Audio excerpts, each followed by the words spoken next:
I take this opportunity to welcome you to this budget conference meeting for the upcoming financial year 2026-2027. It is being held today, the 17th of October 2025. This consultation follows the regional budget consultant workshops conducted from 15th to 16th of September at Margarita,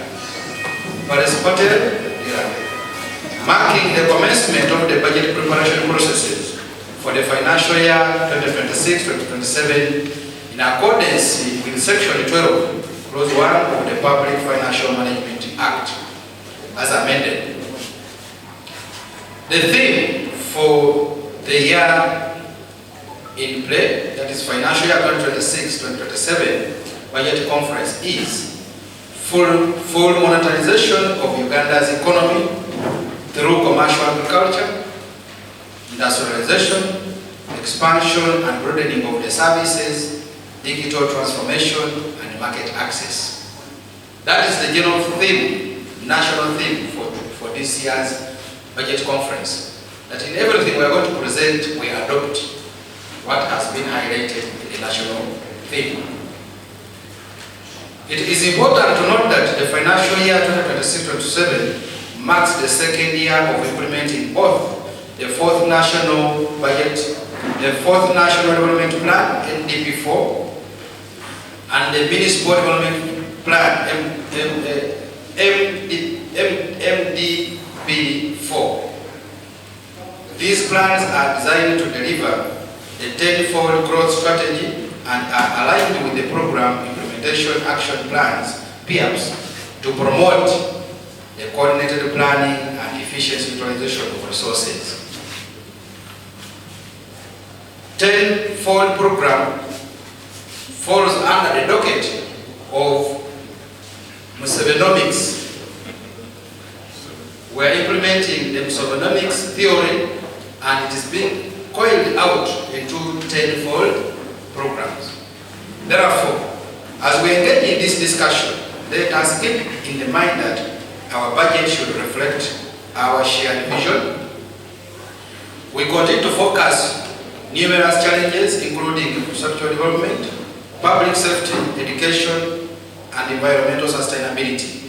Your contributions are essential in identifying areas that demand for our immediate attention and investment.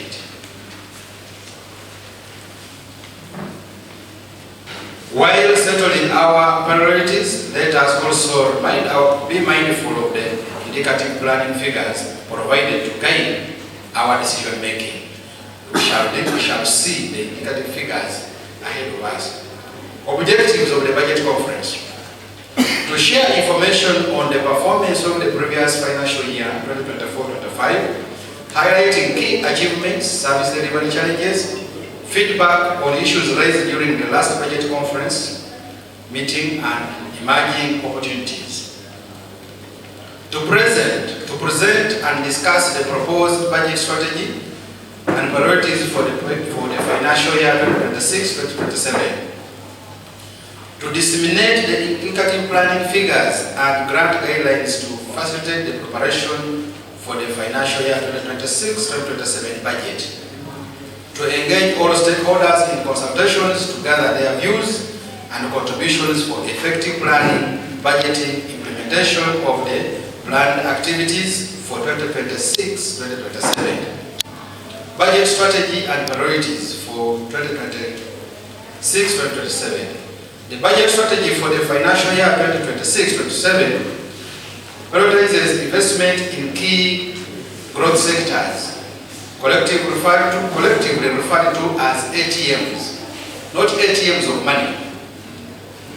This time ATMs means agro-industrialization, that is for A, tourism development, that is for B, for T, minerals development, including oil and gas, and science, technology, and innovations, ATMs. These sectors and enablers are the anchors of the 10-fold growth strategy and are expected to guide and shape the budget preparation processes for upcoming financial year and beyond. Key enablers. Now, enablers are the things that are going to make us achieve the ATMs. Peace and security. Ensuring stability and safety across the country to facilitate economic growth and sustainability development.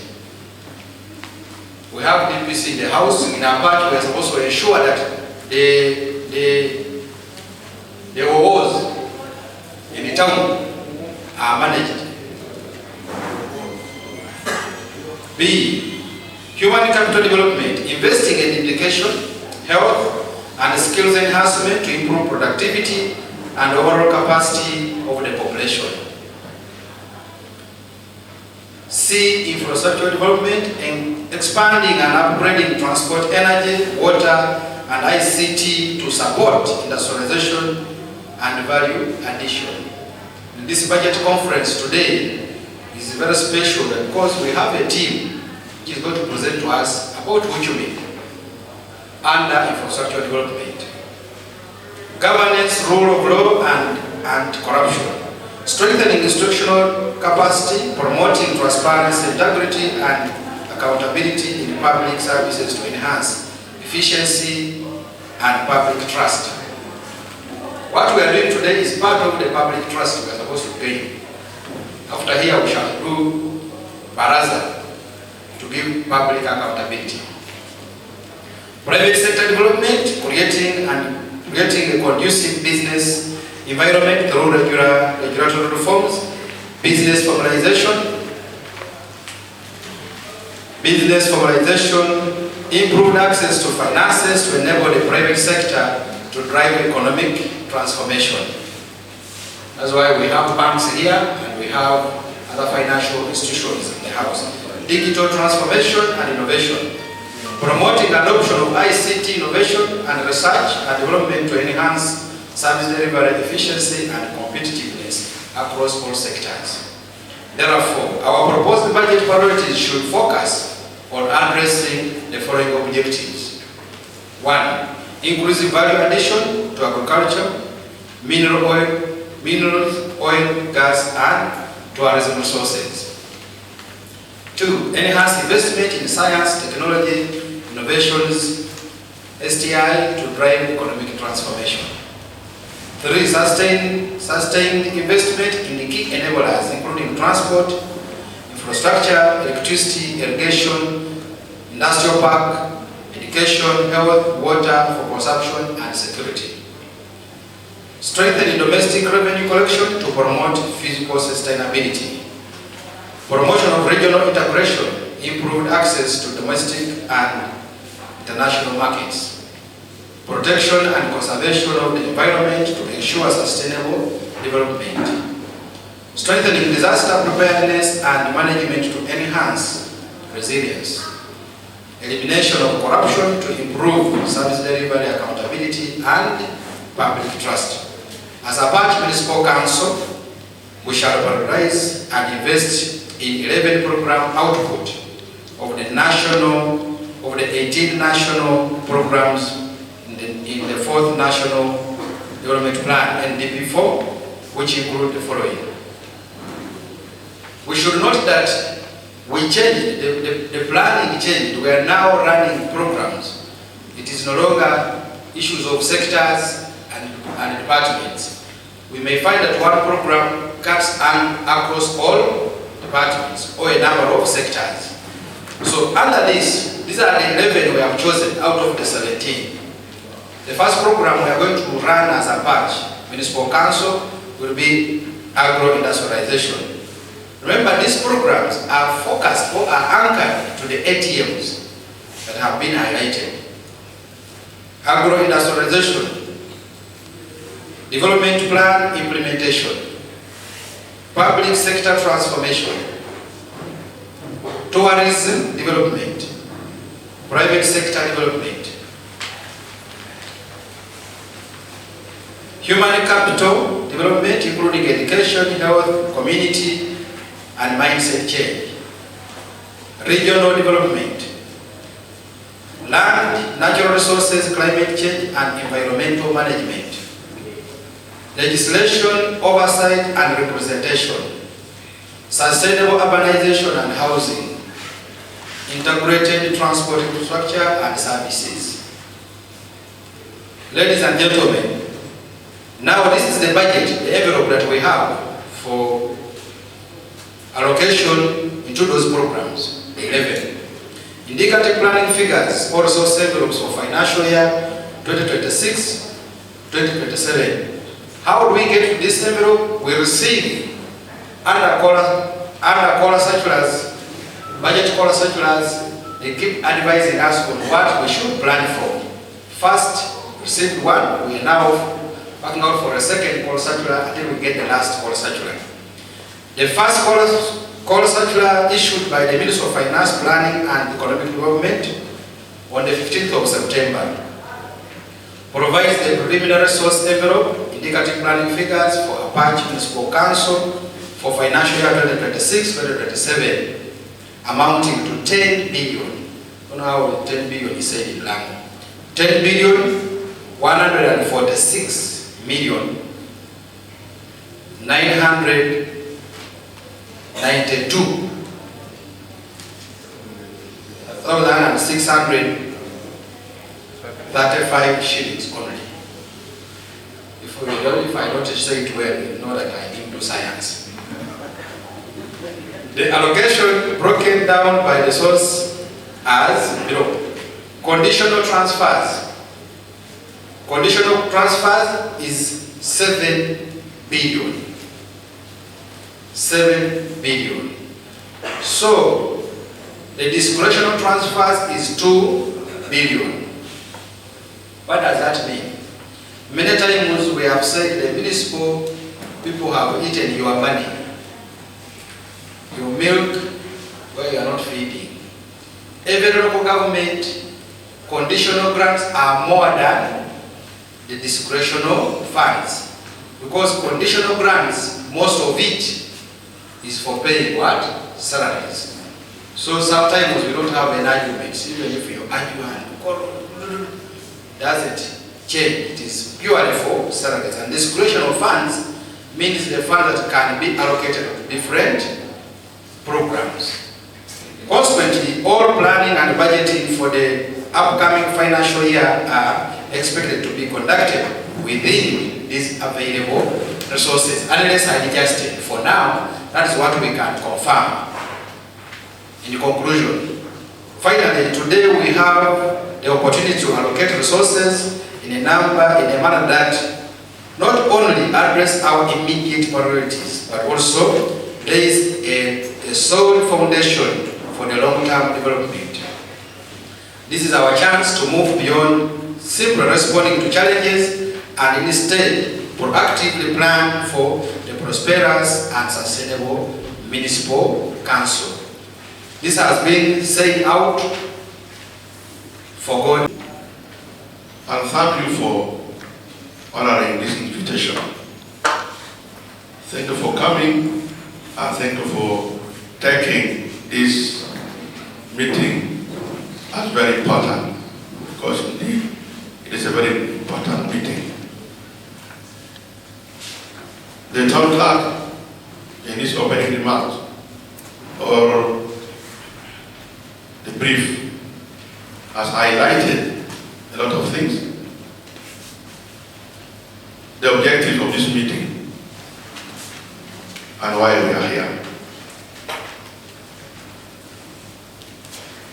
Today, as I can see, the number is a big increase. We have been calling this meeting in the past, but people don't turn up in big numbers. But I want to urge that this meeting from the village cells, from divisions, and to this level, we should take it as very important. From the objective that I highlighted to you, number one is to share information of the previous financial year. And you have to appreciate that this budget is your budget. We are only your servants. The staff you see here, the leaders that you elect are your servants. What we are doing, what we are implementing on your behalf. Because why I said it's your budget, because it affects all of us. It affects you, the residents of this community, positively or negatively. So it is very important to take interest in everything that takes place around you, especially at this critical moment. That we also want to receive your views, we get your input, we get your concern, and then we see how we can align them in relation to the principle, the guidelines of the national budget. Not forgetting our resource envelope. So I want to say thank you for taking interest in this budget. This is also a time for us to reflect and give our priorities. People always keep complaining. Other people come in the middle of the budget execution, pushing in their demands and needs to be addressed. It is always very challenging to the council and to technical staff to implement what is not in the budget. That's why I earlier on communicated that even at a different level, the residents, the community, that division should take interest in the division budget conference. Because all what we do is demand driven. We cannot sit here and plan on your behalf and then suffocate with just with what you can plan, which is not in your interest. So it should come from the bottom to the top. So today we are going to reflect on the areas of priorities that we have identified and aligned with the key areas that is in the national budget guideline. It will be presented to you and shall receive from the community, from the divisions, what the priorities are. But we should take note that all that we start with this thing, I know our demands are too many and they cannot be solved in one day. We shall agree on which one to come first and rank them and see what our resources can fund. When you hear over the radio that Apac Municipal passed a budget of 10 billion, 2 billion, you'll get excited. But the truth is, almost 3/4 of this budget is for paying salaries. That is why we always call upon government partners. And I'm very happy to see them here, those who are present, to come and help us, to come and attend this kind of meetings and know the challenges of this institution so that they can also, if possible, get a slot where they can help in funding so we can give services to our community. I want to thank the different partners who are here. Please keep coming and take interest in this session and try to help. Because in our budget, if we go through, as a party, the previous budget, we have not been getting support from UN partners. But you hear other institutions, there are very many UN partners helping to bridge their budget gaps. Apac, as you can see, is very strategic. We are now open to the country at large. The road networks are getting improved. The town is taking shape. So help us to advocate for Apac so that we attract more partners to come and help us in building this town. So as we gather your views, let us be sober. Because in one way or the other, as I represent the challenges and the achievement, at one point you may realize that it has not been possible to implement all what we have identified in the previous year. For some reasons here and there, I always get disappointed in this kind of meetings when some of our honorable members also get up that goes fire to take on staff. And yet these are the people who have been working together from the day you go up to the end. We know our challenges, we know our gaps, we know why things could not have worked well, and the reasons. I want to commit this day, today, to our citizens of our parish, you can see. We get reasons from them, we get their views, we get their concern,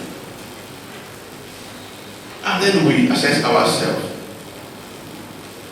whether we have done it or not, and to what extent. Then we improve from where we could have done well. So this meeting is not a meeting of blames. It's not a meeting of insults. It's not a meeting of abusing people.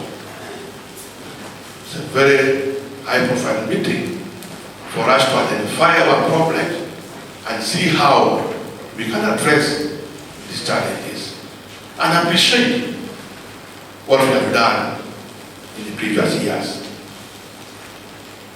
Because from the presentation we see that really we have managed to do a lot for this council with the little resources that we get. And from the budget performance, we also appreciate that most of the execution of the budget comes from the center. Very little that comes from our local community or taxpayer. I hope that we presented so that you appreciate it. And then you see why we always say, let's pay our taxes. Let's change our mind. Let's be positive. As we demand, we also do our part. Times against us. I want to wind up. As a conclusion, I want to say thank you again. Be patient, be attentive, give your views without fear. I say this for God and country. And with this, your remarks, I want to declare this workshop open. Thank you.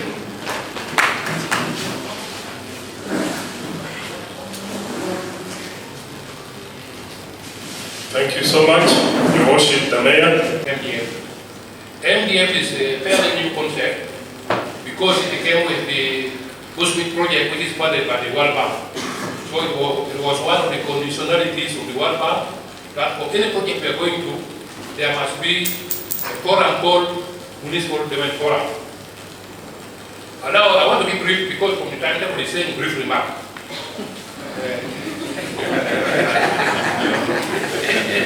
So that we go to the gist of the matter. Allow me to say, this is the last time maybe I'm addressing you in this budget conference, or attending this budget conference as the MDF president. Not that I will die, but then my mandatory term is ending. So next year when I die, I'm attending another capacity. So I will talk about that one.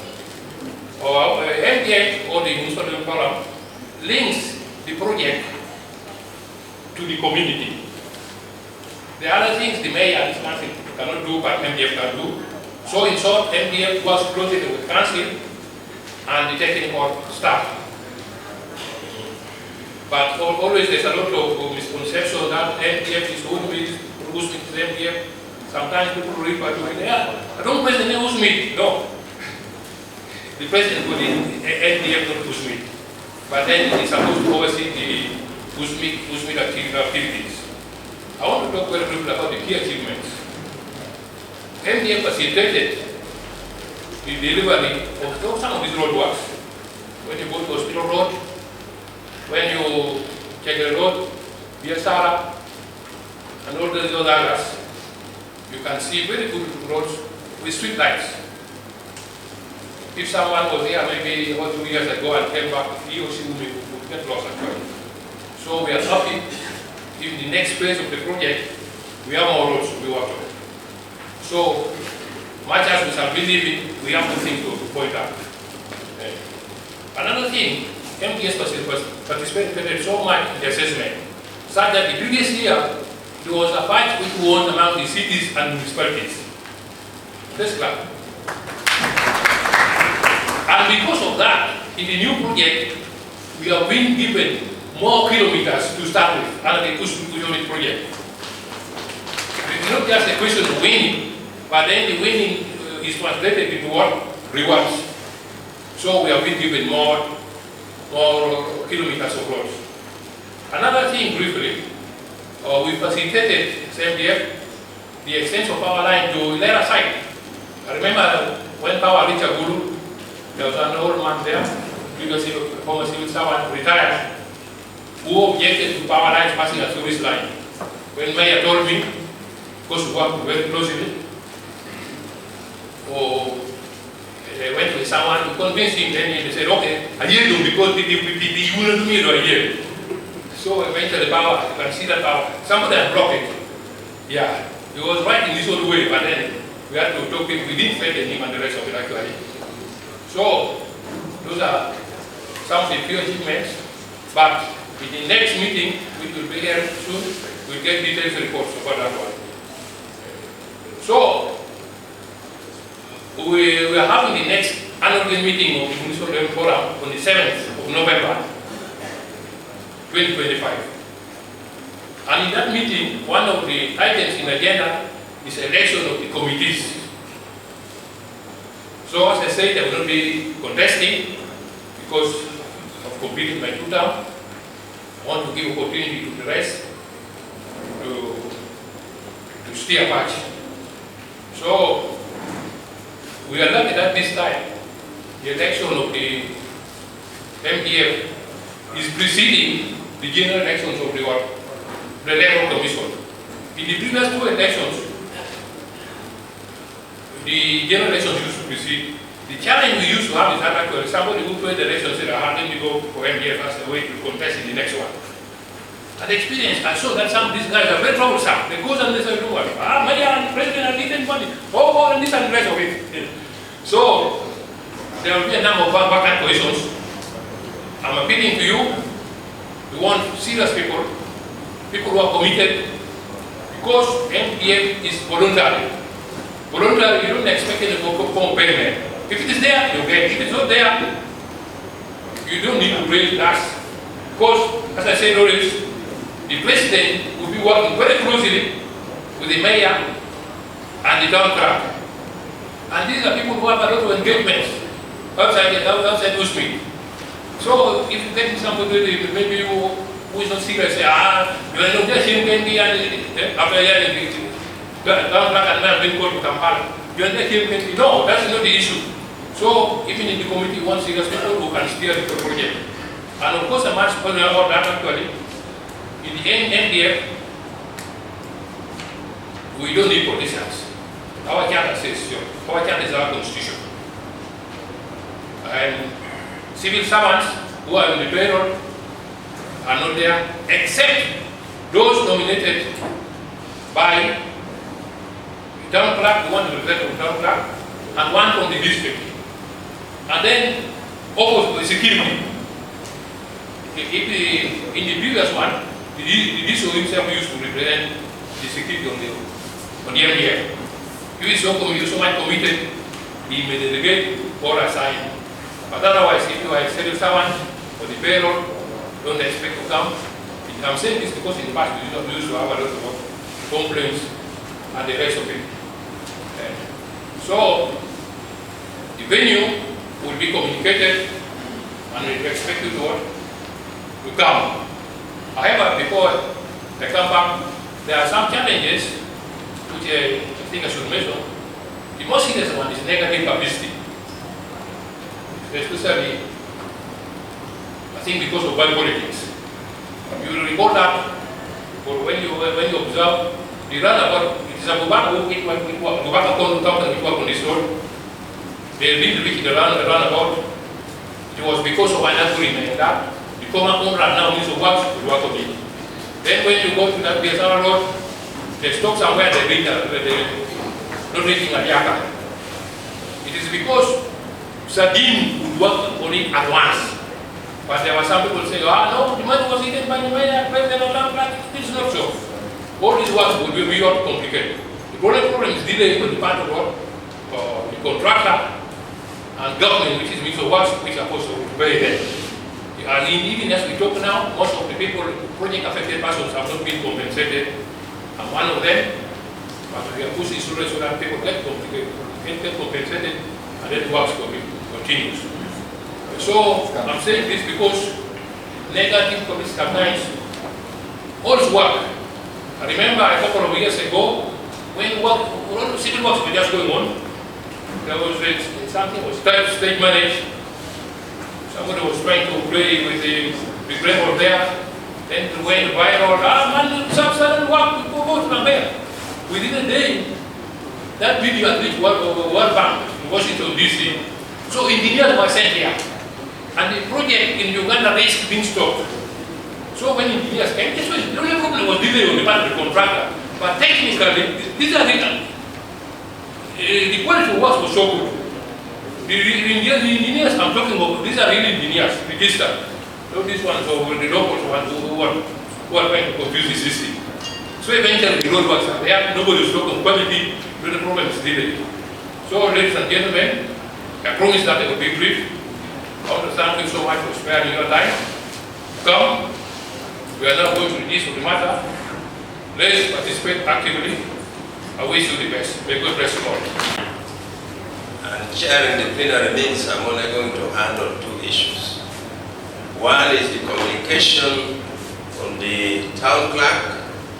The other is the communication from the mayor of Apac municipality. But before I do that, maybe I will say a few things.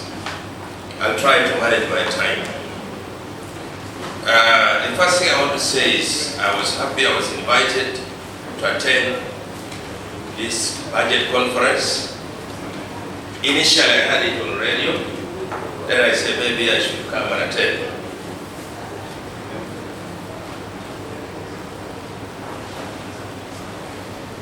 Okay. When the other presentations come, I'll still continue. The first thing is, Apac Municipal Council is in the heart of Apac District. And being in the heart of Apac district, whatever happens to the district should start by happening to the municipality. So the municipal council is actually supposed to progress and finally reach a position where it becomes the city. So in fact, when you are going to plan, remember this should be the next city of Lamu. In your mind, bring that issue out. And when you are planning, I know it's a yearly budget, but this yearly budget should culminate into one short-term plans for this the municipality, two medium-term plans for the municipality, and three long-term plans for the municipality. Whatever happens, this is going to be the plans that we are going to use and use throughout. So plan so that you have the municipal becoming a city tomorrow. And when you are planning, please mark these words. Plan for everything at its place and a place for everything. Everything at its place and a place for everything. If we are going to say you go to Apac, where is the industrial area? Somebody should be able to say Apac industrial area is here, and you have your wonderful divisions. The good news, and I loved it, is that the municipality is broken into quarters, and it's just the roundabout which divides the quarters. Those quarters are Tik, Arosha, Akere, and this one is what? Agulu. So when you are planning, make sure that the facilities that you want to take to those places, indeed go to those places. Make sure they go there. Because then you are going to say, well, we need a market here. Are you thinking about it right now?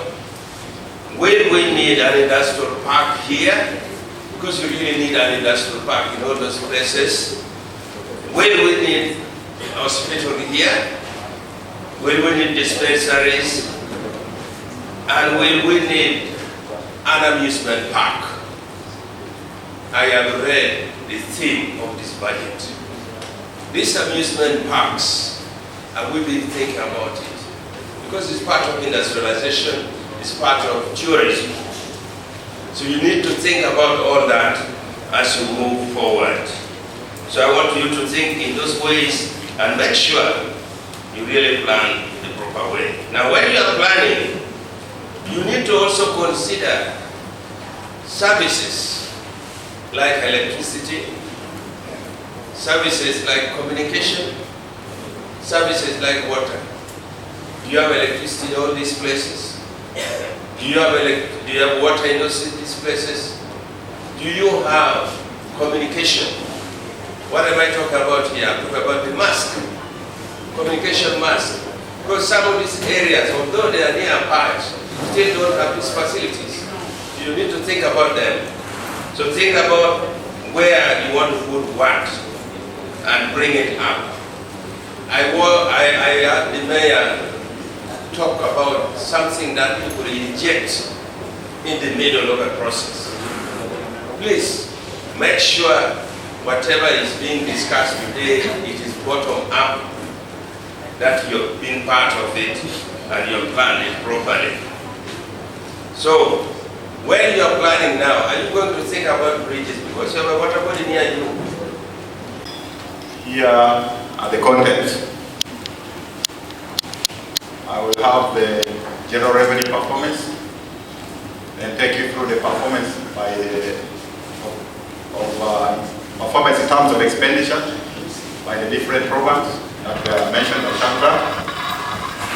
We shall also look at the general expenditure summary.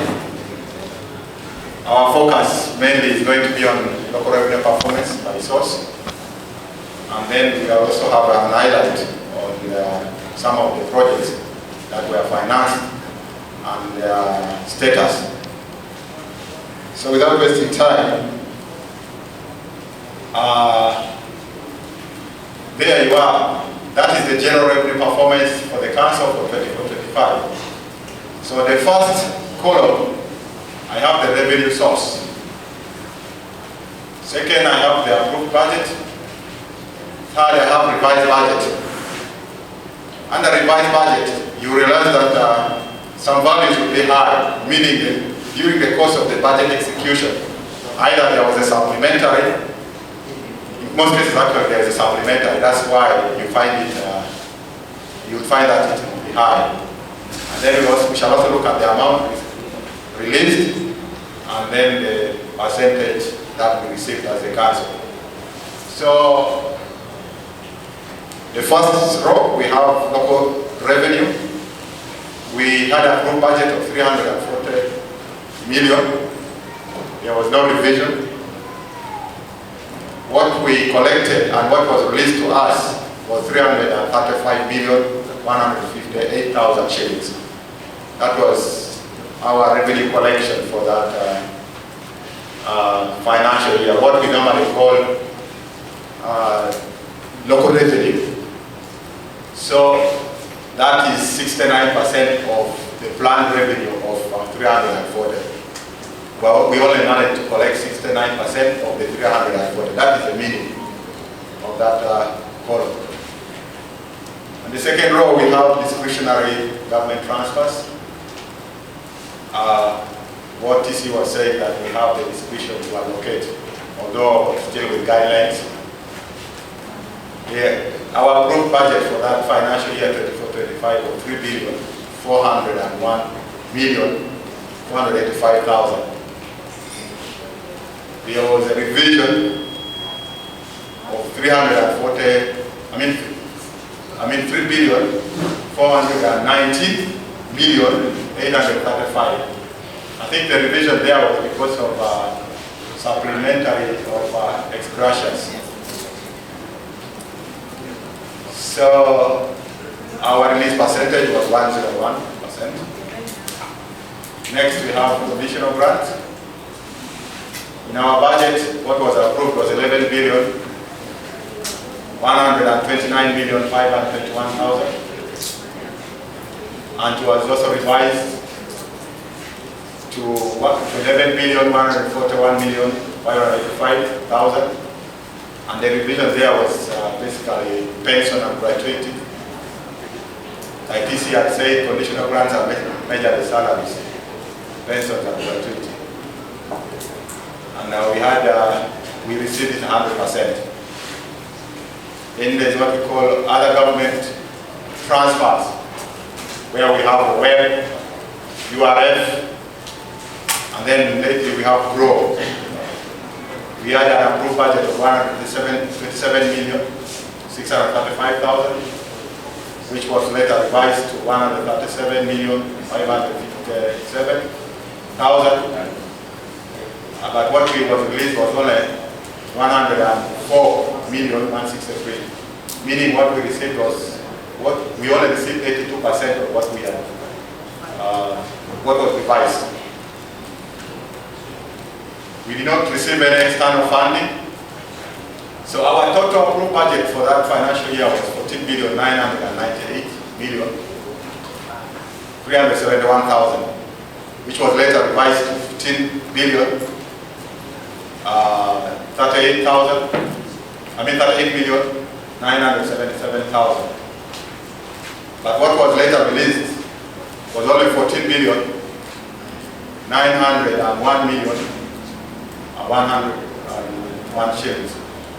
1,000 shillings, I think, something is there. Some zeros are missing there. So that translates to 99% of what we received overall as our revenue for that financial year. Expenditure. The revenues were allocated to the different programs, and these were the allocations. Under industrialization, 233,320,000 shillings was allocated and approved. Then it was later revised to 245,655,000. But at the end of the financial year, they spent 197,397,000 shillings, meaning they only spent 85% of what was received. I'm not going to go through all of them, but that is for tourism. For tourism, there was 100%, natural resource 97, private sector 89, and then integrated transport infrastructure 97. Sustainable urbanization 100%, human capital 96%, community mobilization and mindset 62%, governance and security 150%. Someone will ask, why did other programs why did other programs or why other programs not having 100% expenditure? Or some of the challenges we had were that there were monies allocated for salaries, but those positions were not filled. So in such scenarios, the monies were taken back because the positions were not filled up. That is why you have those programs not having 100% spending. So in total, we spent 96% of what we had received. Wage was 93%, non-wage 97%, but development we spent 100%.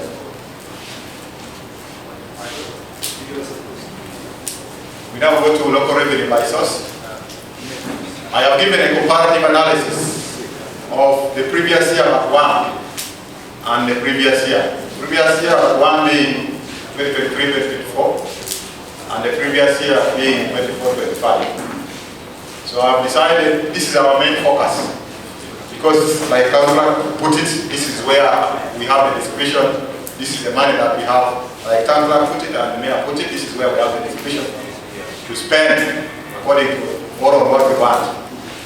So that's why we have a detailed analysis of the local revenue performance.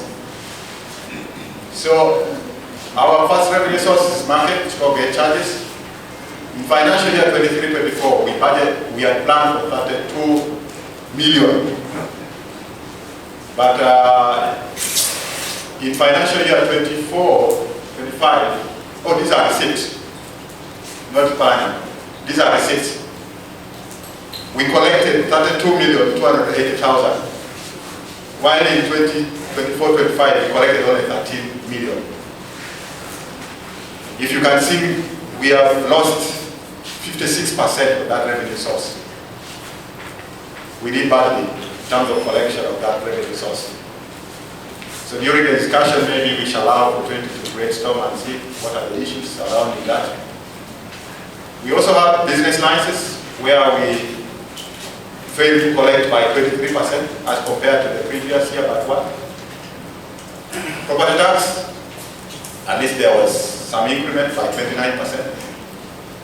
Other fees, including street parking in the previous year but one, we did not have any collection, but at least in 24-25 we had something.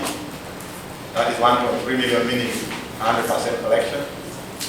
Advertisement and billboards. 23-24 we had 3.2. 24-25 there was a good increase, 5 million, giving us 54%. Agency fees in the previous year but one, we had 1.6, but last year we did not collect anything at all. That's why we have negative 100. Maybe to give clarification, when you see bracket means negative, minus with, that is accounting sign. Then we have animals and crops. We did not have collected in previous year but one, but previous year we had 10,000. Education levies in both financial years we did not collect anything. Appeal, nothing. Inspection fees, at least we had an increment of 2,000%. Interest from other government units, no collection in both financial years. Landfills greatly reduced by 63%. Liquors, we did not collect at all last financial year. Local hotel tax, even worse. We failed to collect it almost. We did not collect it. Oh, we collected something very small compared to the previous year by Apac. Local service tax, at least that one we performed very well, from 4.8 to 16 million, giving us 236%. Taxes on games of chances, these are bettings and so on and so forth. We did not collect anything for both financial years. Miscellaneous incomes, we had something this last financial year. Other fines and penalties, there was also a good increase. Other licenses, minor increase. Other permits, there's an increase of 29%. Then registration of documents, about a very good increase of 199.6%. Rents and rates from government units, we also did so badly. From 236, we only collected in the previous financial year, but one, we only collected 52,000 last financial year, giving us negative 80%. Rents and rates had better performance at 61.9%.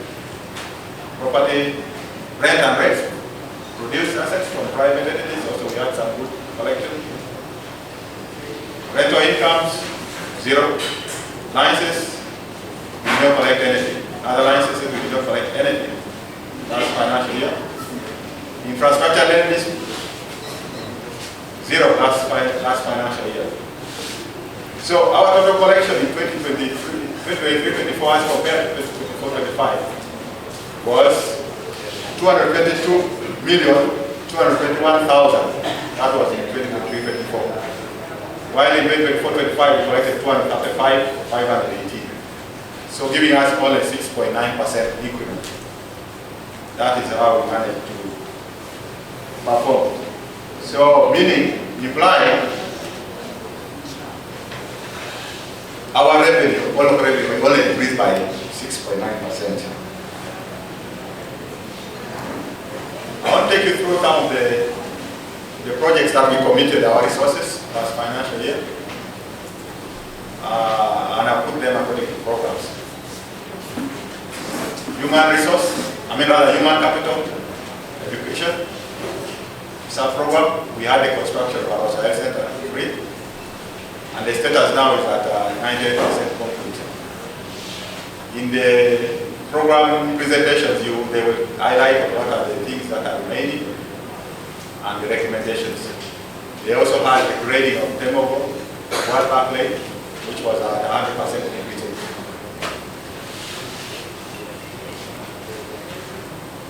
Still under human capital education, we had the construction of a 4-classroom block at Awiri Primary School, which is at 100% completion. And then we also had construction of 2-classroom block at Kuru Primary School, also 100% complete. Sorry? It was one block. One block of Kuru Primary. Sorry? Oh, one block of 3 classrooms. Okay, I'll make that correction. Thank you. And then we had construction of 5 stars girls at Alela. It's also 100% complete. Fencing of Arocha Primary School is at 50% completion. Supply of 274 tests in 5 schools was done 100%.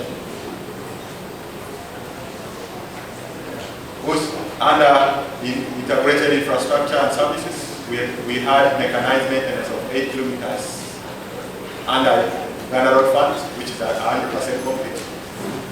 We also had periodic maintenance of 40.6 kilometers under road grant, which is 80% complete. Mechanized maintenance of 9.4 kilometers under road grant, which is 100% complete also. And then manual field maintenance of 178.9 kilometers under road fund, which is at 79% completion. And then boost speed upgrade of 1.349 km/h, which is 100% completion. Under public sector transformation, we had the construction of the office block. The ground floor is complete and is now functional. Under growth, we had renovation of slaughter slab roof and drainage in a deep division, which is also at 100% completion. Development plan implementation, we had the purchase of eight tablets for revenue collection. Out of, I think, the plan here. The plan by itself completed, so, but the status is now at 66.7%, acquired of the 12 actually required. So those are basically where we committed our resources and their status. Thank you so much for listening. Thank you, Planner. Thank you, Planner. Thank you so much, Chair of the session. Good morning, ladies and gentlemen. Good morning. My name is Engineer Simbe Joseph. I'm here sent by the Ministry of Lands, Housing and Urban Development, but as a consultant. And I come from, this assignment is being executed by a combination, one association of 3 companies: Center for Infrastructure Consulting, Continental Engineering, and Cornerstone Design and Engineering.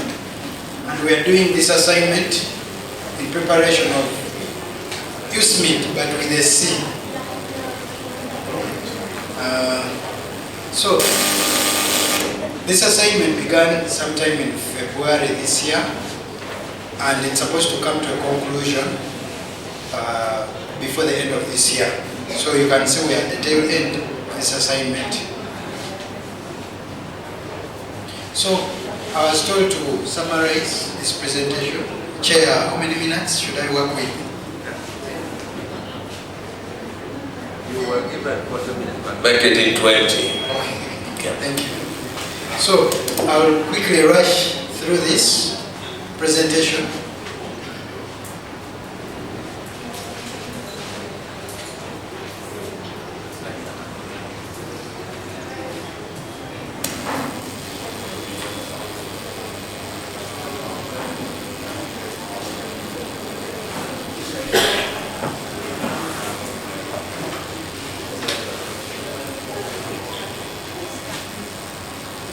Thank you. So much as that is the outline, but for the sake of time, I'll try to rush through it, but that is the outline of what we have presented or what we have prepared for you today. Introduction, just to take you through what this program is about. It's formerly USMID, but now to me, we call it USMID, but with a C. Yes, with a C instead of the S. So the component we are working with right now is studies component 1 of this program, because we all know it is those 3 components, but we are doing this first component, which is studies, designs, and environmental studies. This assignment has been carried out in 3 stages. We were here sometime this year, in February and in April we were here. And in April, we presented our inception somewhere in another place, our findings, and as far as this assignment is concerned. Now we are at stage 2 of the assignment, and today is supposed to mark the end of the stage 2, where we're supposed to gather comments from the key stakeholders or the key consumers of this work, which is the design. So at the end of stage 2, we come up with what we've called draft designs. Why are they draft? They are not final. pending your contribution or your input. Now with your input, we can finalize and give back to you. If we have not addressed all your concerns, you still send us back to the drawing board until we reach consensus. And then that will be the final stage where we shall give you final designs and let you look for seasoned contractors to implement. Stage 2, these are the outputs, the draft design. So today we shall look, I will just take you briefly through the designs. These are all the outputs expected of us by the client and by our assignment.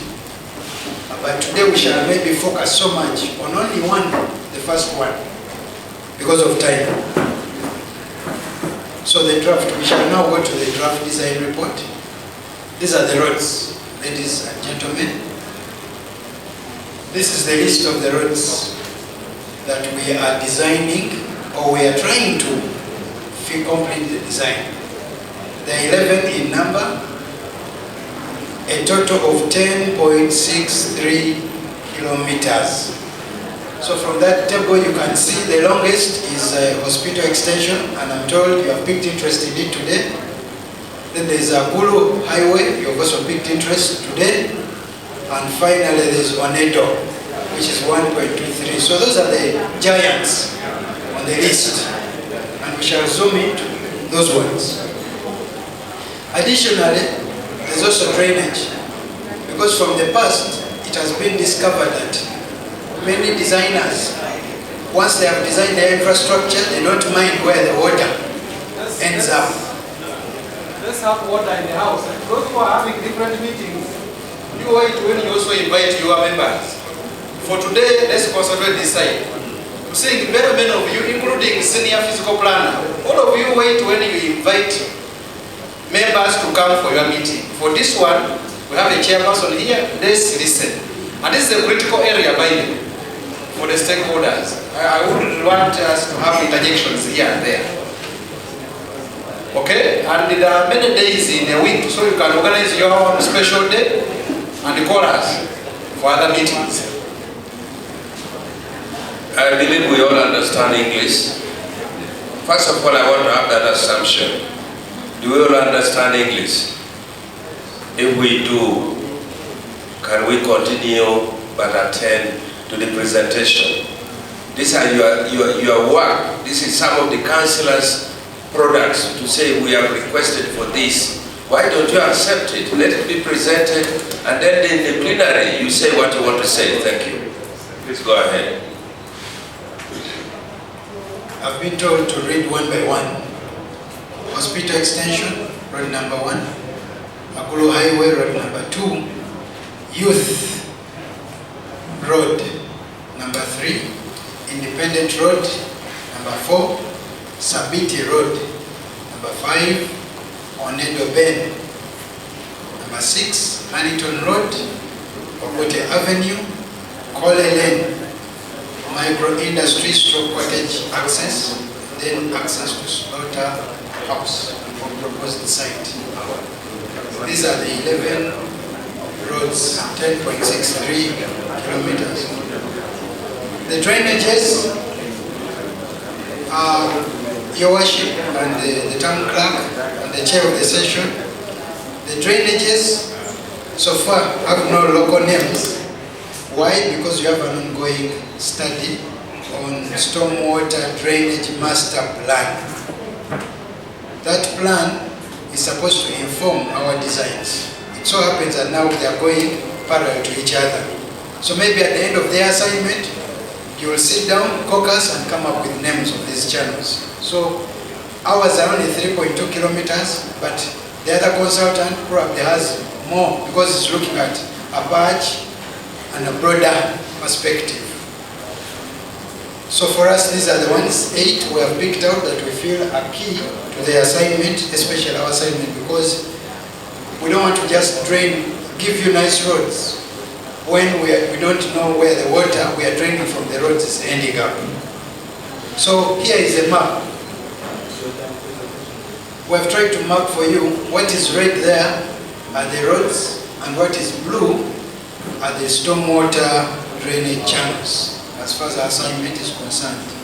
And I'll show you how all these things relate, because as weak as water is, it is the greatest danger to all roads. You know, when they are constructing roads, you see heavy equipment. They bang the road, they even vibrate, and you think for sure what they are building is very strong, until the soft water finds its way over it and compromises it. So here we are trying to put your roads, to fit your roads within your physical development plan, which is valid up to 2031. That means it still has some life in it. So we trust that. But the roads are designed for a much longer period, so now that is where you may have to update quickly, because the roads are designed for 15 to 20 years. Now your physical development plan has life from 2025, has about 6 years left. So maybe that's some work to do, physical planner. This is something so unique about Apac. You have the widest road corridors ever. So I guess that is commendable. And how dare we give you smaller roads that don't fit within this corridor. So this, you've made our work a little bit easier, because you already have your gazetted corridors. So this here, we're trying to look at each vis-a-vis your physical development plan, what each road is trying to serve, your intention, each road versus the physical development plan and the available corridors that we are working with. These are all the roads, but so you have the widest 40, then you have the narrowest 15. Those are corridors, official. So I'll just run through the activities we have done for design. We did the surveys sometime, I'm sure you saw our teams here. That is a survey sometime in March, and the surveyor here is a witness that these things were done. We've done traffic studies on all the roads, and since we're dealing with roads, you can't just build a road when you don't know who's going to use it. So we are propelled to study the nature of traffic using. And by traffic I mean from the heaviest truck that is going to use your roads for the next 15 years. The bicycles, the tricycles, the motorcycles, the pickups, the saloon cars. All small cars are called saloon cars according to our terminology in design. So your Subarus, your Fielders, your Spatials, all are saloon cars. So all these studies are very, very comprehensive, and we try to categorize the roads because they don't have the same characteristics. Hospital extension definitely would carry more traffic than maybe a road like Youth, the one that is crossing that, I don't know what you call that, wetland? Yes. So we try to categorize them according to their characteristics. And we did our studies. These are just technical things, but what they mean, for number one, the point number one, you stand by the road that you're going to design and count from morning till evening. You count. And the best person we felt could do this is a local person who, out of the spirit of patriotism and love for Apac, will not compromise the results, the data. So that gentleman called Wong Daniel, recruited local here, counted those cars from morning till evening for 7 solid days. 7 solid, and out of those 7 days, 2 were overnight, because in the night, sometimes traffic changes behavior in the night, because the officers probably are not there in the night. So we need to also study behavior of traffic in the night. That's another road, hospital extension. Then we measure their weights, because it's good to, this is a table of results, but not to frustrate you with too much information.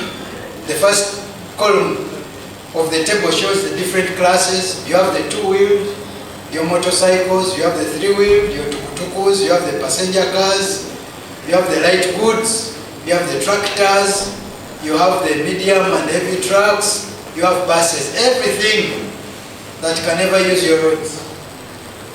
As much as the study was done in 7 days, you project it over a whole year. That's why we have this column here of the last column, which gives you projected traffic over a whole year.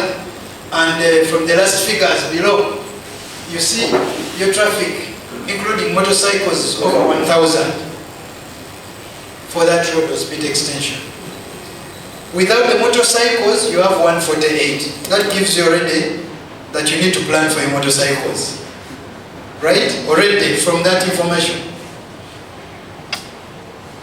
Then looking at the strength, because part of the studies, you're supposed to find out the heaviest truck that will ever use your roads. Besides the number, you also need to know the heaviest, because Apac is growing. So you need to be able to tell what is the heaviest. Because of development, we heard of industrial, according to a physical development plan, there's also such arrangements, industrial parks, industrial setups. So you need to plan probably for the heaviest trailer carrying 600 bags of cement. Will your road support it? These are the studies. These are the figures. The last column is of interest. The higher the number, the higher the traffic using that road. T1, T3, T4. And you can see from here you even have T1 because those are, now that's Kole and the others. Utilities. We have been told to pay special attention to utilities. Probably from your previous use meet, I'm sure your initial budget was exceeded at implementation because no one paid attention to look out for all these services. Some of them are even buried. And when you're digging the road during construction, you land on a pipe, work freezes until the pipe is relocated. So this project or this assignment is saying no, pick out, look out for all those services. Let them be removed in time before the contractor comes. In so doing, you'll manage all costs. So here, we are looking at your pipes, surveying them. Here, we even have your field officers. If National Water is here, you should be able to identify that gentleman so that we don't have impersonators on the team. So here we're trying to design for these relocations, and if you look at that Agulu Highway, which you picked interest, that is the road we have designed for you. I will explain later the details, but the blue lines you see crisscrossing is water. That's a water line. So it already shows you that if we are to build that road, we need to take care of those lines. You see the two lines crossing Agulu and the other two going along it. That's water. Then there is the orange ones or brown, that's power. So you have a power line that is crossing the road, and you have some poles also on this side of the road. So all these have to be taken care of. This part, if you look at the bottom, that power line is within what is going to be your walkway. And when you're constructing your walkway, definitely you have to take care of that electricity. This is us trying to map for you your electricity, current electricity grid connection on college and youth roads. The colors show different voltages. There's low voltage, there's medium voltage, and then there's high voltage. The one for no nonsense. You don't play with it. So here we are trying to map them so that we have a very clear relocation plan for them. Ahead of construction, the whole point is to minimize delays during construction and high costs. Because the moment you flag off a contractor and you've not handled this, you are at his mercy. This is another demonstration of relocation. You can see there are about 6 lines, 6 water lines crossing that road. That's quite a lot. If you don't handle them, trouble during construction. Those blue lines crossing the road. Because of this exercise, we have to count one by one all the electricity poles you have on these roads. So you can see Agulu for medium voltage. Each category, medium, low, high. So for that table is only medium voltage.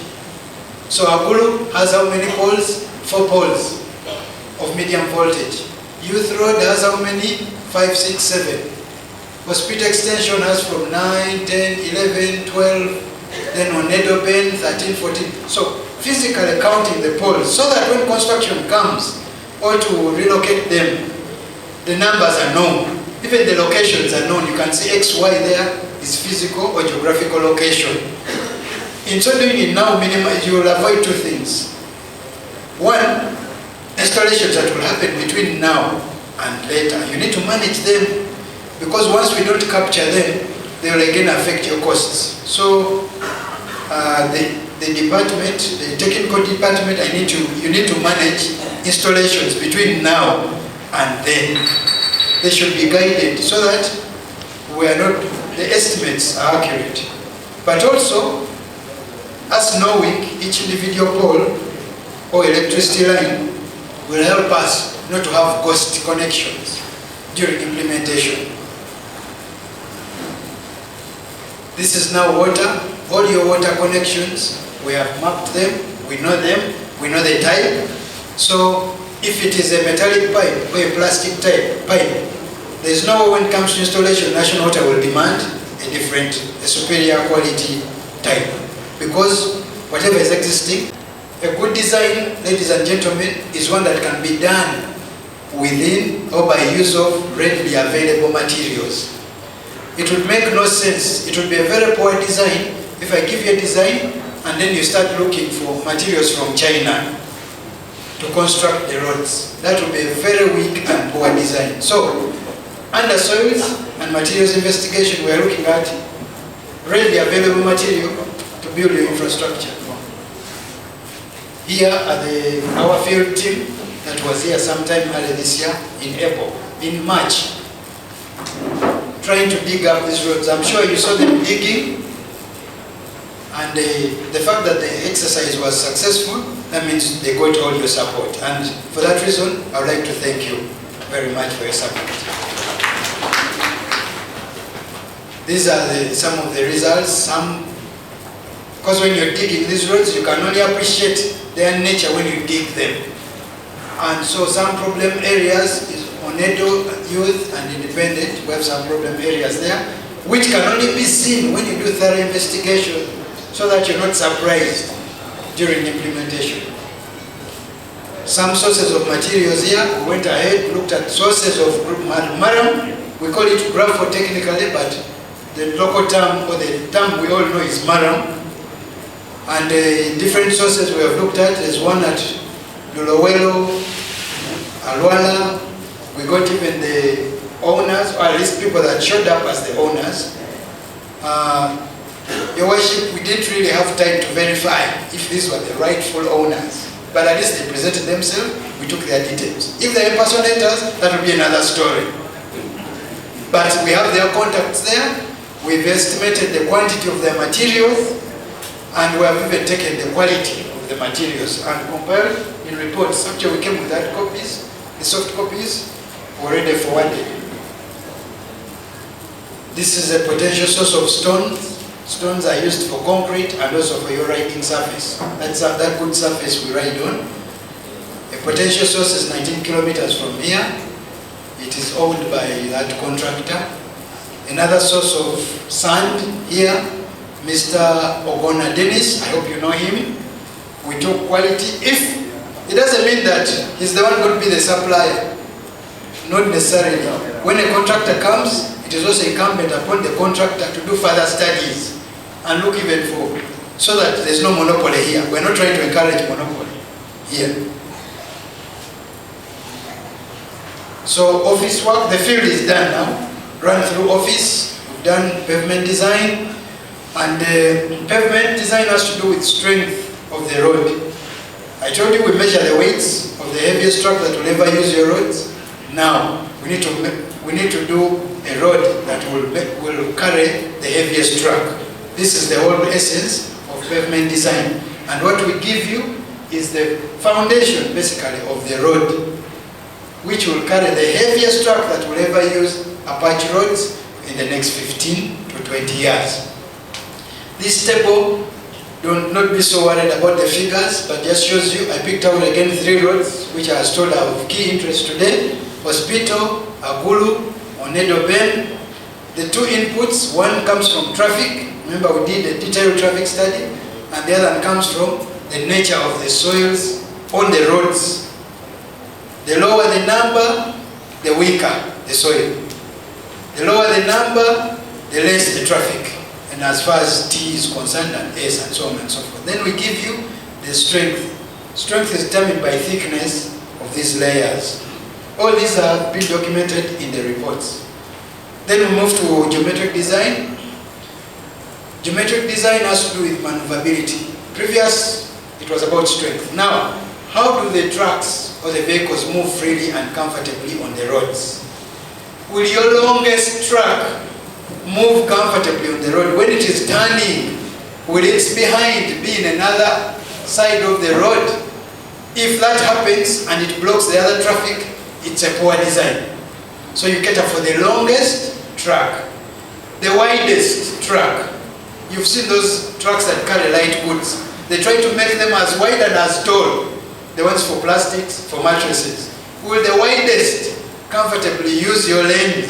You don't want a lane or a road where the widest truck moving, part of its body is inconveniencing the other cars that are going in the opposite direction. That is the whole essence of geometric design. Then the other essence is, yes, you want good roads, but are you building these roads at the expense of the communities? That now goes into the balance of right of way and project affected persons. How do you balance this? You may focus so much on having comfortable wide roads when you're affecting the communities along the roads.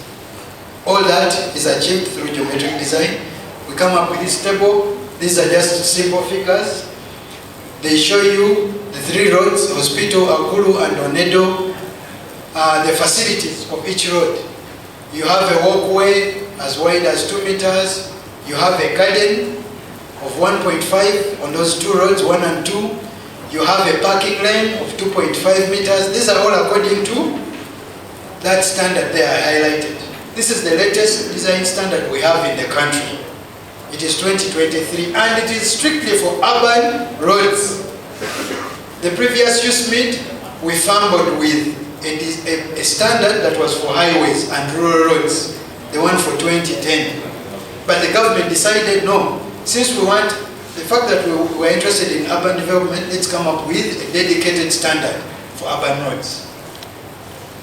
So you have an urban road is as wide as 3.5. That is the standard. A rural road or a UNRA or Ministry of Works road can be as wide as 2.8 meters. Now you can see the difference. 2.8 versus 3.5. The standards are different. And then you have a median on Hospital extension or Hospital road. You have a median there. That middle plot of the road. The same, one side, left-hand side is the yellow, then the right-hand side is the other part of the road. But all these numbers can be represented in a drawing like that. Now that drawing are those numbers drawn, and they say the picture speaks 1,000 words. So having spoken a lot, now let me let the picture speak to you. Have you heard? Okay, so that's Agulu. You can see there's a lot of green there. It has been stressed and emphasized both by the client and the potential funders of this project that this time when they're selecting projects or prioritizing projects for funding, they look into environmental or nature conservation, environment, the greening. They will give little marks or weight to the roads, the blacks, what we would call the black environment. They will focus more on the green. So we have also tried to put as much green on your roads. That's another road. This one has almost a forest, but do not worry, those are points. Those are funding points for you.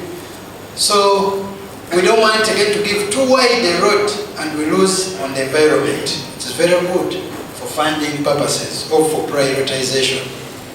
So we have the middle garden, a side garden, and an extreme garden. So that will be a very, very good green road. These days they call them green infrastructure because of that. Then finally, on Edo Bend, that's how it is. So all the roads, we have dedicated a corridor, we have called the green strip or green corridor. But maybe, Your Worship, there's a little more. This corridor is going to help you. The fact that you're planning your municipality with a target to become a city, right? We need to guide our utility agencies. Now for us, we have proposed for you what we've called a utility corridor. All installations should fit within that corridor. This corridor is the green. It will be a multi-purpose corridor because we need to share space. So you'll have your green there, you'll have your utilities there, you have your road furniture. By road furniture I mean signposts, road signs, installations like electricity, maybe a few waiting sheds. All those are points, by the way. You need to take care of your pedestrians. Someone has walked for long, they need to rest. So that strip you see at the edge of the road will be shared space. It is easy, sorry? It is easy for someone to come and dig up. In an urban setting, there's more human traffic than motorized traffic. So special attention should be given to their safety. That's why you cannot say, let us reduce the walkway so that we have a wide road. That is now not urban. That is a rural setup. So we have tried to segregate and prioritize your human traffic so that they are comfortable on these roads. Finally, on Edo Bend, according to your physical development plan, doesn't have so much space, so we have fitted in. We don't have those facilities like we saw on the other two. But at least we are sure we have the drive lanes, we have the shoulders or the cycle lanes, then we have the wide walkways, and then the green corridors at the end, which I told you are multi-purpose. Multi-purpose in which way? The green there's utilities, there's road furniture, there's resting sheds, and so on and so forth. So, those are the three roads I was told to focus on, and I'm sure you've captured them, but all the others are detailed in our reports. We can quickly rush through this. We need to strike a balance between right-of-way, project-affected persons, and available space. So this is how we're trying to map out Agulu Highway based on the properties that are along these roads. This is hospital. Hospital, you can even clearly see those boxes that look like irregular rectangles. Or remember in our school, there's a rhombus, there's a parallelogram. Anything that doesn't look like a rectangle is given another maybe rhombus, parallelogram, and so on and so forth. So those irregular shapes, those are plot boundaries. And in between the plot boundaries is your gazetted corridor. Now you can see for speed extension, there's quite enough land officially. On Edo Bend, here, I think the land tenure system there is different from this one. We can verify that from the physical planner because you don't see now the plot boundaries on that one. This is on Edo Bend, the beginning, and then this is the end. Design also involves the drainage. I will not spend so much here. We have designed a box culvert. Box culvert is like a mini bridge on one of the roads. Which road is that? Youth Road, because it crosses that tributary of, what's the name of that river? Arocha, yes. Then also, the funder is mainly interested in how are you handling climate change. So in drainage design, we have catered for climate change. That's your box culvert on Youth Road. This is how now our drainage and our roads interact. Because at the end of the day, all these things should interact so that when you're draining your roads, again, what you don't inconvenience people downstream. Downstream is now the lowest part where the water ends up. And we all know that NEMA owns all wetlands. So if you lead water safely to the lowest point, which is a wetland or swamp, and you find a house there, you're exonerated. No one will punish you, or no one will blame you because someone has a problem. Because the corridors will be very clear. So all we shall have is works going unhindered. Then after he has finished constructing, he hands over to you. Then you procure another contractor called the street lighting contractor to come and install for you street lights. All this has been done to manage costs. Value for money audits have concluded, and you've realized that we've been scoring poorly when it comes to unit costs. We're trying to manage the costs. Yes, much as our roads definitely are better than all roads. We want to have about 55 staffs, but at the moment we have 11 staff. Those are critical staff to functionalize the facility. But we have the dream that if all the 55 staffs put on board, you will enjoy the facility much more than what else you have ever enjoyed. Then limited resources run our office, as engineer said for this. Then limited allocation of fuel, fund for fuel for garbage collections. This by division is among the challenges we have been facing. And then delays in completing some of the contract work in time with some of the contractors. Then difficulty in obtaining water point within the air facility land. This delayed us right now. The water work is not yet completed. We survived within our land, we didn't get water. Even some projects of trade, we failed to get adequate water. So therefore, again, we have to look for water outside our land. So, of course, a lot of delay is among the challenges we faced. Then breakdown in the tractor for government. Thank you so much, Clerk, the RDC, Your Worship, our Mayor, the Clerk. Ladies and gentlemen, allow me to recognize you in all your different capacities. Rubanga Ben, Kanedushu, here we go.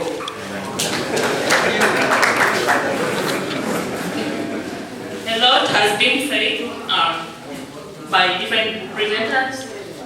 We have talked about trade, education, business, health, our roads, industrialization, tourism, and all these, when they are done well, they lead us to development.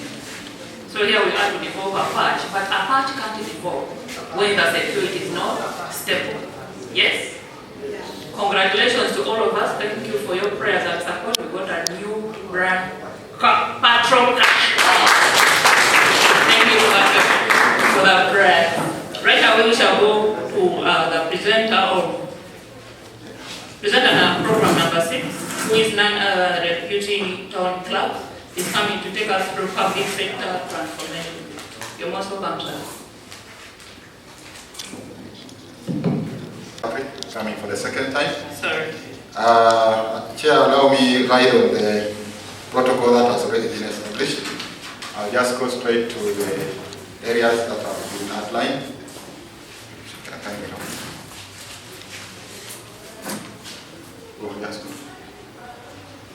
So here I am going to present online development plan program. When you look at the other programs, they are more, we have just prepared one presentation.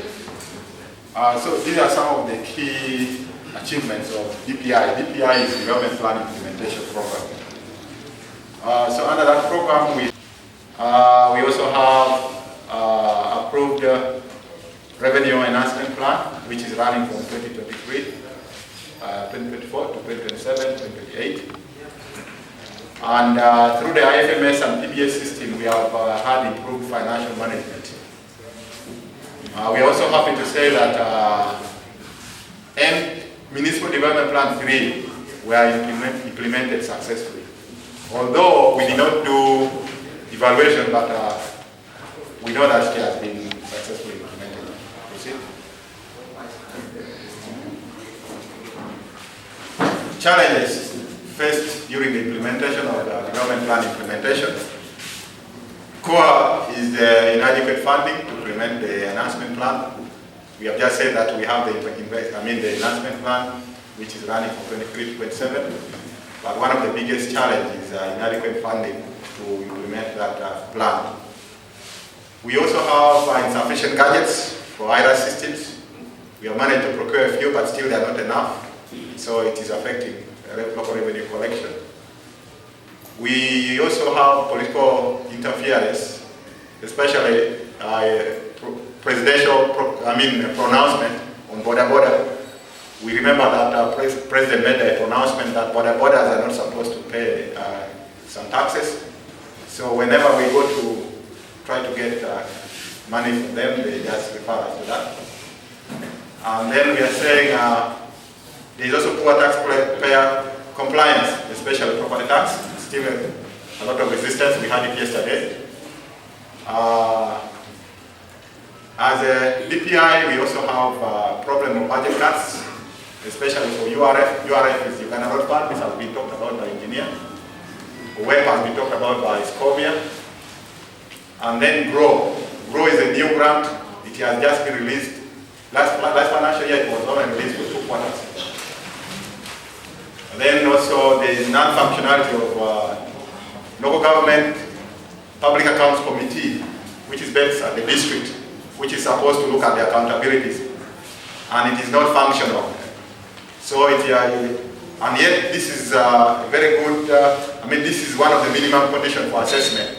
So we have always failed this area, because when we make our reports and we submit it to the district, it is not looked at because the committee is not functional, and therefore we fail to score because they are supposed to give it. If the engineering department is performing well, then we shall have more revenue from the central government.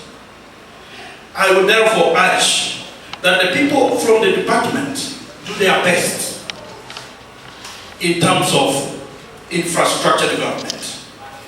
Number 2, we have production department.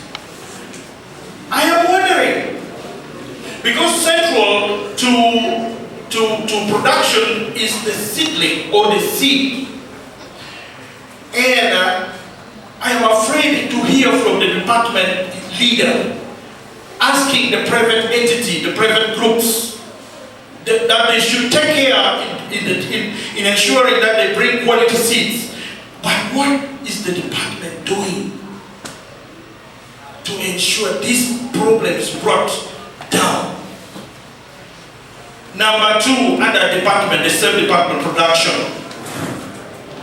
What is the department doing to mitigate the risk of the use of I don't know how they call it. The things that they use for spraying the seeds, the seeds that we have. How do you call it? Yes, acaricide or pesticides. Because that one is also affecting directly the health of our people. I want to see in this planning process something that is going to be done about that. Because it's going to destroy us, and some of us are now victims of the circumstance. Lastly, under commercial department, the third department, which plays a key role in developing in an urban area. I do not see your planning any plan at all as a priority to take our business fraternity outside the country. Because exposure is also one of the ways to help people learn and to change their mindset. Thank you, that's my submission. I think I'm not causing any trouble. And implementing the projects in some of the areas we have in the municipality. My question goes to the engineering department that we have so many projects and institutions, big government institutions, including the seed school, the hospitals. What plan do you have to construct the roads which connect other community research areas? Another one is about the roads that we have. To me, I would tell me that it is a dead-end road which just goes and ends the sub-county like that, without a road connecting to one another. I want to give an example. I want to appreciate that we have a road to connect Minteng to Minteng community. And now from Minteng joining to joining on the Homa joining we serve there. What plan do you have on that road, and among others, another division. I beg to submit. Thank you so much. We are going to end with that. Thank you so much. I am Adon Scovia. I'm a honorable councillor. I am talking about the engineering department. I see when the roads are open, I thank that you opened so many kilometers of roads in the municipal, but when the road is opened, I can see many roads that are not, that the bridges are not put. So I'm saying that if the money is not enough for filling the bridges, I would beg that the money could be put to manage other roads, because it's bringing a lot of problems, like the one in Badeg. The road has been open since 2023, but there is a very big hole in one of the swamp where the road is passing. The hole is bringing a lot of headache to us, the councillors. The bridge is making a lot of accidents in that road. There is a very big hole. So when the money is not enough to open the road and filling the bridges, it's better you repair other roads that are not even good in order to make people to get more accidents in the road that is not completed.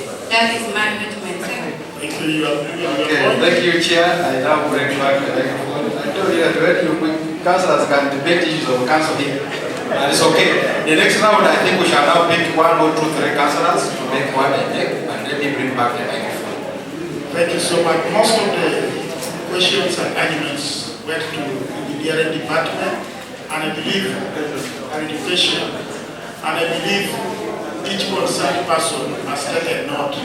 And may I have first of all the engineering department, because the first question went that way to answer this question.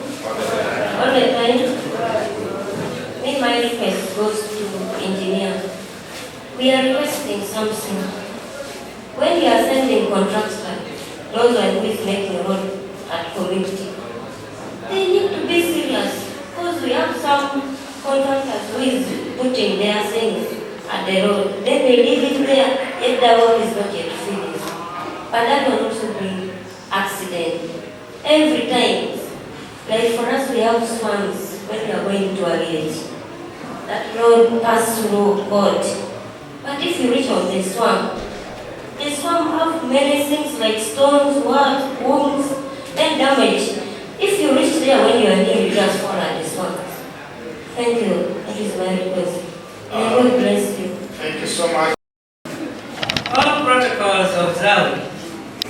Mine is only a simple question going to the production. Thank you very much for bringing a veterinary officer. Now my question is about anti-rabies.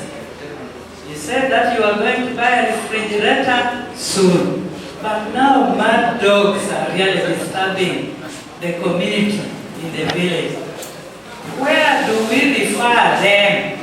Or can you please sensitize the community that not all dogs are mad? How many days are they supposed to keep the dog before they kill them? Please help us.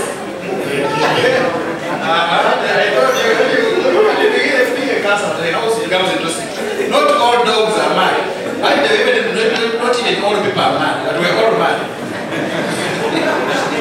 The degree of madness is mad. There are more? Where? 2 more? 2 more.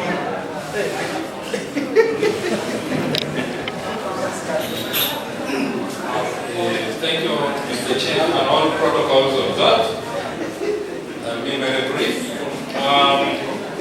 Mine goes to infrastructure development and other areas concerned. As connected to peace and security of our developing towns, I see that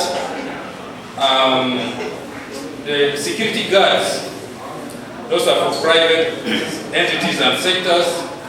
We have the LC system, the police outpost being introduced to other new centers, the good roads that links various centers, the lighting system which is in place, I can see that the CCTV camera, that is a valid camera, which is also very good for security purposes. Are you having any plan to install this CCTV camera to the strategic areas so that it can aid also the investigators when in case anything happens? Thank you. Then somebody concerned with the wetland also must stand up. Then there are those issues that were directed to those departments. Chair, directed to production, to engineering and environment. Yes. All politicians in their respective capacities, the technical teams of the municipality, leaders of the civil society, the local people like me, ladies and gentlemen, a good evening. Some wishes my name. I manage the Uganda Red Cross Society, Apac branch, that is Apac Kwanya Wayama, and presently I also support Amulata. This is a presentation of the civil society for Apac. And our focus is on Apac municipality.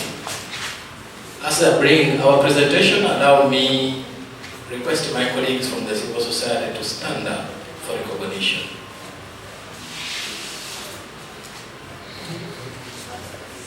Yeah, this one is present. Let me give him the mic to introduce himself. Yeah, thank you so much for protocols observed. I'm Dr. Job Isaac. I work for Productive Uganda. I manage a Apac branch. So he's going to present us. Thank you. I think you have heard from your own, your joke is present in the house. Thank you so much for coming and staying. Others came and went. This presentation is representing all those entities you see: Uganda Red Cross, Productive Health, Attack, Friends of Goodwill. Then we also have Global Platform. Next.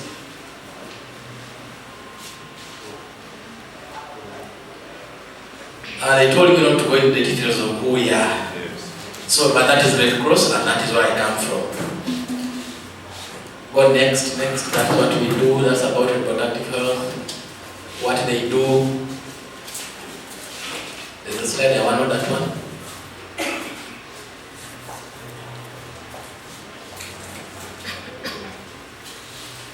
That one.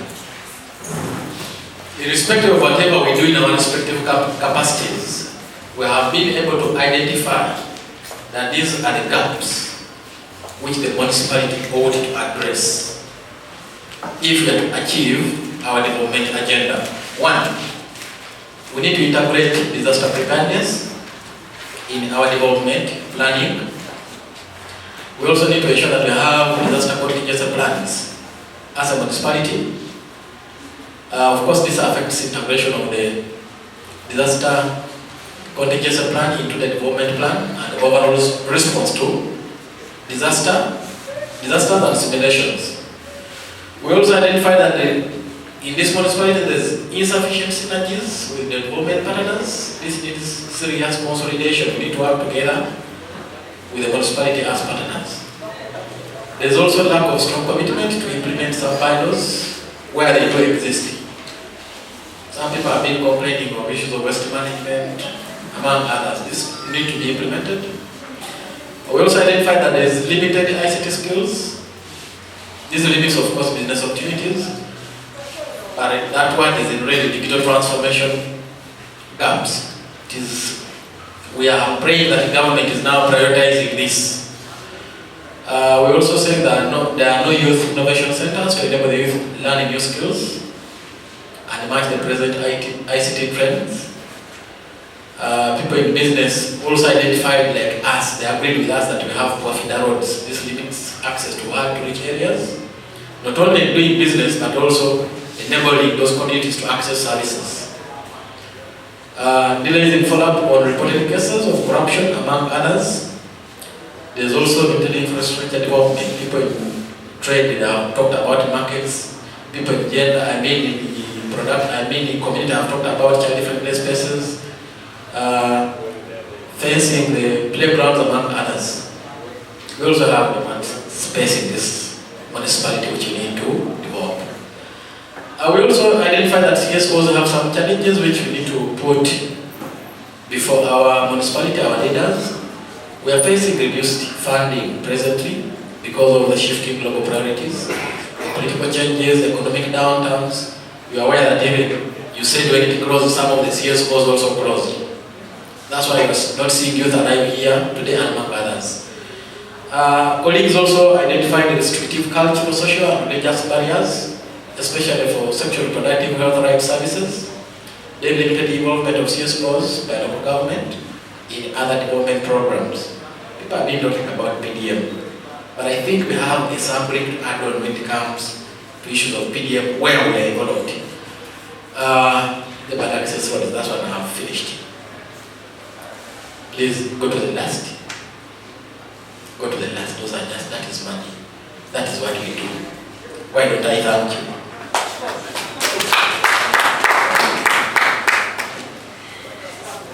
Thank you so much. I don't have much to say for now. We are against time, people are tired, they have sat for a very long time. But I just want to appreciate you, for those who are inside here, for your patience, for your contributions, and you have seen the importance of this meeting. I think today has been the best conference we have ever had. We have been holding this forum each and every year, but the turnout is always very poor. But today, I'm pleased that our turnout is marvelous. And we have all been patient from the beginning up to the end. I hope from this discussion, you will appreciate the challenges that your council have, why services cannot be given to your expectation. We all have a similar vision, and we all have the relation that we move to a certain level, but we are constrained with resources. So if you have to pass the budget or to give out priorities, you have to make it realistic. If you just put for the sake of putting the budget, knowing you cannot realize it, you cannot achieve it, then that budget is not worth it. So I want to thank everybody for the concern raised. For example, the issue of having weather has been clarified by the town clerk. We cannot be profit as of now because of the kind of revenue that we collect. So this is a clear indication to the taxpayers and property owners that is why we are always engaging you, pleading with you to pay your taxes. Because you expect a lot from the council and you do not know the nitty-gritty of what goes around in the council. This kind of forum tries to explain to you the sources of revenue we get and what kind of money we get and for what purposes. The issue of roads also was raised here, and it has been clarified very well by the engineer that when we inherited municipal, we were able to the municipal status. We inherited a lot of area. Apac town council was only 2 words with 11 cents, but we upgraded to 20 words and 7 cents. Therefore, there is a lot of poor connectivity to connect from one end to the other. That is why the road network has skyrocketed. So this 1 billion grant cannot be put to Marabin, all these roads that should open and because our goal is to create accessibility to those marginalized areas that you can reach and then come to town. We shall get to a point that when all these roads are improved and people are facing bottlenecks, we shall get where we can now tarmac all these roads because of these resources. So I hope and believe that most of the issues raised have been answered to your satisfaction. Those who do not have time, please, you can say consult, you can say bring your views in office for consideration.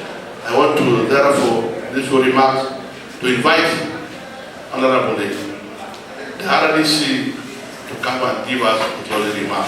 Thank you very much.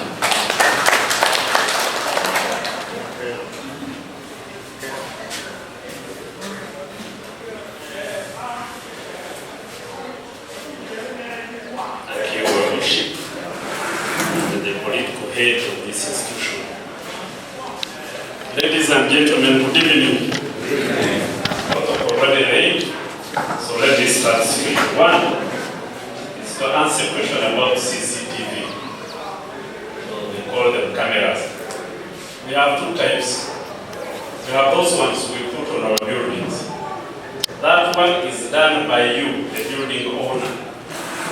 But it must be the council who force you to do that. I think they have a an ordinance in that effect. You, the building owner like this one, where we are, must be having some cameras as you are entering this side, the other side. That's done by the video. Then the other one is for central government. Central government couldn't have installed one here because our roads were poor. This one connecting us to Masindi, and the other one connecting us to Vira. Even if a vehicle comes and does something bad, you would even follow it running and get the vehicle. But now that we have these wonderful roads now, it's a must. The moment this one is complete, then the other ones, like the other ones of Kone, will be installed. So let's give it just time. Then collecting like two things. One, when the senior planner was presenting, he talked about taxing border borders, and he said political interference. Well, we must change that word, because that interference was done by the president, and the law allows the president to make other laws. So he cannot interfere. It's actually who is interfering. So don't say another time. Even the mayor here, if he says this politically, that's not interfering. He's the head of the institution. It's you interfering with the mayor's directive. So that political interference, especially by the president, should be scrapped from our. Then two is use made. One we started with. I have seen on the program, and even once, this roads and engineering department on page 3, you also wrote it like this, like that. You see then made. It's US. It's US. And let's be serious with these things. This might be intentional. Oh, it was. But when even the one of roads was presenting, you also had that. He explained. Oh, I had asked you for forgiveness because I came in late. Some excuses there. That program belongs to central government. That's a central government program supporting municipal infrastructure program. It's under municipal lands, housing and other urban development. Of Chairman Elsiwa, why you were invited here? Why do you have people who are not paying taxes? Why do you have people who are disobeying the law, the laws and put in place by you? So chairpersons, LC1, and who are chairpersons of security at that level, please take care. Make sure your people have paid tax. There is no need of these civil servants coming to check. I'm in charge, I'm the chairman LC1, coming to your shop to see whether you have paid this tax. This is my mandate. So that we can all contribute. Someone here suggested, I think Chairman Chambers, who suggested that we buy a grader, and people laughed.